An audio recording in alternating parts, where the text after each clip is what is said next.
Hello दोस्तों, स्वागत है आपका अपने चैनल में। और जैसा कि आप जानते हैं कि कोई भी न्यूज़ हो हम ज़रूर लाते हैं।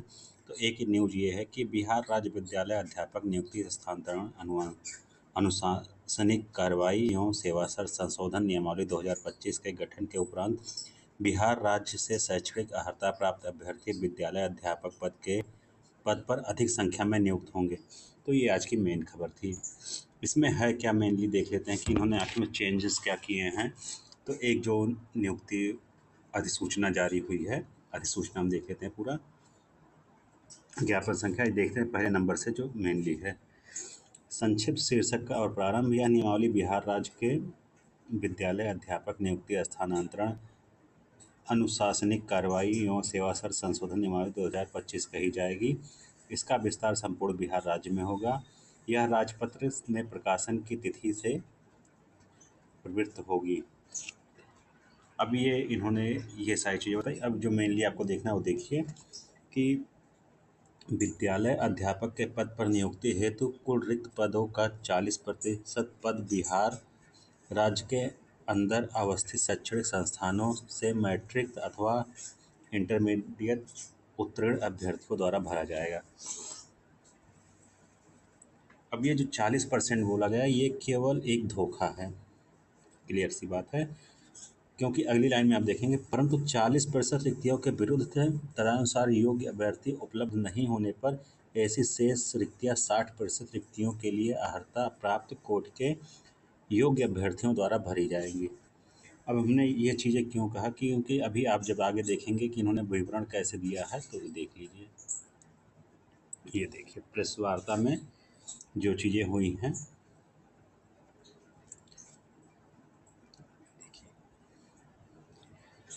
पूर्व नियमावली ये थी कि आरक्षित, ये कुल मिला के आपके 100 पद के अनुसार जो है बताया गया है कि मान लीजिए अगर 100 पदों की भर्ती आती है तो किस प्रकार जो है उसका सारा निर्धारण होगा। तो ये मान के चलिए कि 100 पदों की भर्ती है, उसका निर्धारण इस प्रकार पहले होता था कि ये जो 60 पद थे, ये वहाँ की जो कैटेगरी है BC EBC SC ST RF AWS, इन सारे पे नियुक्ति की जाती थी। और ये जो 40 पद था, इसमें से 35% यानी कि 14 पद महिलाओं के लिए आरक्षित होती थी। शेष अनारक्षित 65% यानी कि 26 पद बिहार या बाहर के निवासी के लिए खुला होता था। तो कुल मिला के जो पहले चल रहा था, वहाँ पे 100 में से 26 पदों के लिए अदर स्टेट अलाउड थे। ठीक, OS लिख देते हैं, अदर स्टेट।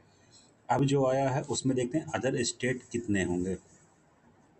तो यहाँ पे जो पहले नियमावली ये थी, सेम चीज़ें यहाँ भी है। बस यहाँ पे जो 60 पद है वो तो पुरानी की पुरानी ही रहेगी। जो नया बदलाव हुआ देखते हैं। अनारक्षित कुल 40% पदों यानी कि 40 पद में 35% महिलाओं के लिए आरक्षित है, जिस पर बिहार के महिलाएं अभ्यर्थी नियुक्त होंगी।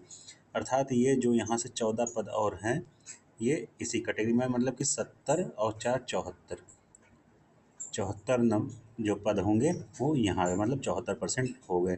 उसके अलावा शेष अनारक्षित 65% यानी कि जो 40% बचा था उसमें से जो 65% बचा, 26 पद अनारक्षित पदों में से 40% यानी कि लगभग 11 पद पर बिहार के शैक्षणिक संस्थानों से उत्तीर्ण अभ्यर्थियों की नियुक्ति होगी।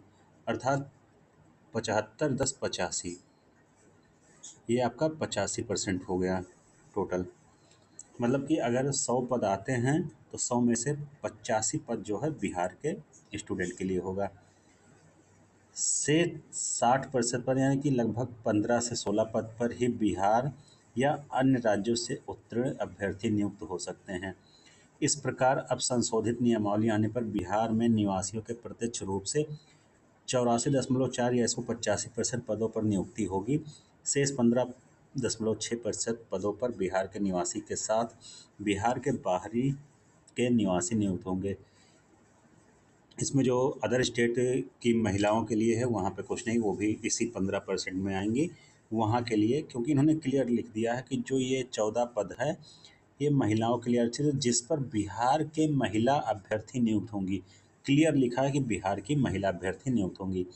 अर्थात देखा जाए तो यहाँ पे अदर स्टेट के लिए 15% और बिहार के लिए 85%, ये संशोधन हुआ है। जो सिद्धार्थ जी हैं उनका जो बयान है उसको मैं आगे की वीडियो में मेंशन कर दूंगा कि उन्होंने कैसे समझाया है, लेकिन जो आपको मैं बता रहा हूँ सीधे सीधा यही है, यही नियमावली है और यही चेंजेस हुए हैं। अब मान के चलिए अगर आपको बिहार में जॉब करनी है तो अगर वहाँ पे 1000 पद आते हैं तो आपको केवल 150 पदों पे नियुक्ति मिलेगी अदर स्टेट के लिए। तो एक तरीके से देखा जाए तो केवल वही जो सभी स्टेट में चल रहा था 10% वाला, वही यहाँ पे भी लागू हुआ कि अदर स्टेट को जो है 10 से 15% दिया जाए। बाकी कोई चेंजेस नहीं है, वही सारी चीज़ें हैं। अब बिहार के निवासियों के लिए तो खुशखबरी है, लेकिन जो जैसे कि पहली भर्ती जो हुई थी TRE 2, 3, इन सब में यूपी से काफ़ी लोगों की नियुक्ति हुई, क्योंकि मेरे जानने पहचानने वाले लोगों में काफ़ी लोगों ने वहाँ पे ज्वाइनिंग ली है। तो अब ऐसा नहीं होगा, केवल केवल 100 में से 15 लोग ही बिहार जा सकते हैं, केवल 15 लोग। तो ये नियुक्तियां जो हैं बिहार को, चुनाव को देखते हुए या जो भी निर्णय लिया गया, ये बिहार के मूल निवासियों के लिए एक गोल्डन चांस होगा। अतः आप इसे जल्द से जल्द हासिल कर सकते हैं, क्योंकि आपकी सरकार ने आपके लिए 85% आरक्षित कर दिया है। तो आज के लिए वीडियो में इतना ही, धन्यवाद। और मैं आगे वीडियो में जो है सिद्धार्थ जी का जो बयान है, जो उन्होंने प्रेस वार्ता की है, मैं वो मेंशन कर दूंगा, आप लोग देख लीजिएगा। धन्यवाद। मंत्रिपरिषद में 36 एजेंडों पर निर्णय हुए। 36 सबसे महत्वपूर्ण एजेंडा जो मंत्रिपरिषद में लिया गया था आज, वह शिक्षा विभाग का एजेंडा था। इसके अंतर्गत जो बिहार में उत्तीर्ण हुए, जो मैट्रिक एंड इंटरमीडिएट उत्तीर्ण जो छात्र छात्राएं हैं, उनको शिक्षा विभाग की नौकरियों में प्राथमिकता देने का निर्णय लिया गया। इसके लिए बिहार राज्य विद्यालय अध्यापक नियुक्ति स्थानांतरण अनुशासनिक कार्रवाई में सेवा शर्त संशोधन नियमावली 2025 की स्वीकृति दी गई है। इसके अंतर्गत जो प्रावधान किए गए हैं उसमें विद्यालय अध्यापक के पद पर नियुक्ति हेतु रिक्त पदों का 40% पद बिहार राज्य के अंदर अवस्थित शैक्षणिक संस्थाओं से मैट्रिक अथवा इंटरमीडिएट उत्तीर्ण अभ्यर्थियों से भरा जाएगा, परंतु 40% रिक्तियों के विरुद्ध तदनुसार योग्य अभ्यर्थी उपलब्ध नहीं होने पर शेष रिक्तियां 60% रिक्तियों के लिए अर्हता प्राप्त कोटि के योग्य अभ्यर्थियों द्वारा भरी जा सकेगी।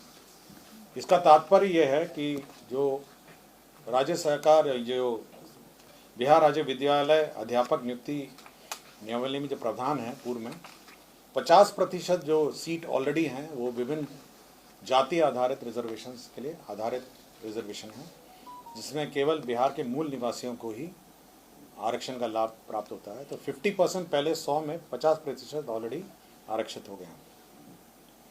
10% जो आरक्षण है वह आपका इकोनॉमिकली वीकर सेक्शन है, वो भी बिहार के मूल निवासियों के लिए है। अर्थात 60% ऑलरेडी आपका 100 में 60% ऑलरेडी आपके बिहार के निवासियों के लिए आरक्षित है। बच गया जो 40% है, उसमें 35% जो है महिलाओं के लिए, बिहार की महिलाओं के लिए आरक्षित है। तो 60 पहले हो गया, उसके बाद 35, जो 40 का जो 35% है वह भी ऑलरेडी बिहार के मूल निवासियों के लिए आरक्षित है। अब जो बच गया है, मतलब जो 40 में 40 का 35 भाग के बाद जो बचा, जो 65 भाग है 40 वाला, अब उसमें 40% जो रिजर्वेशन है वो बिहार के ऐसे स्टूडेंट जो मैट्रिक और अथवा इंटरमीडिएट पास होंगे उनके लिए अब आरक्षित हो जाएगा।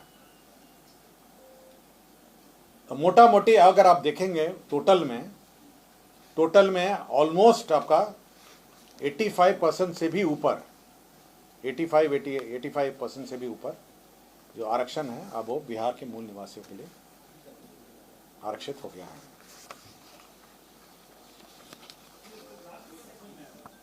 कौन सा? हाँ, कैलकुलेशन आपको समझ में आ गया?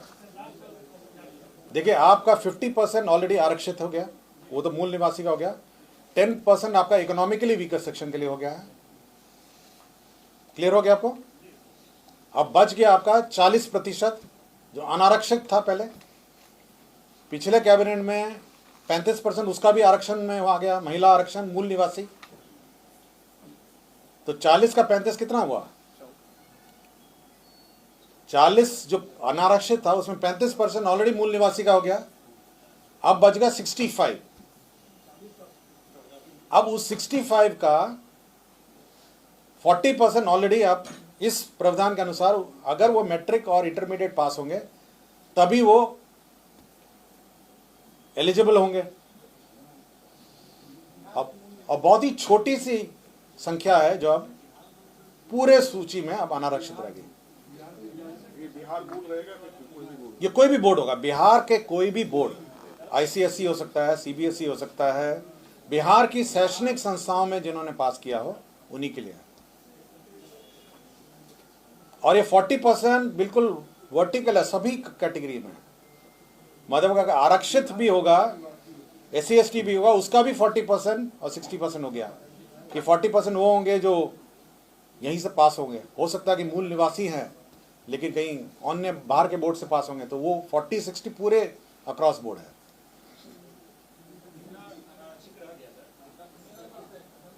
15% रह गया मोटा मोटी। 40% आपका अनारक्षित हुआ। 40% अनारक्षित में 35% ऑलरेडी महिलाओं का आरक्षण हो गया ना, और वही मूल निवासी वाला आरक्षण बच गया 65। अब उस 65 का 40% आपका आरक्षण हो गया।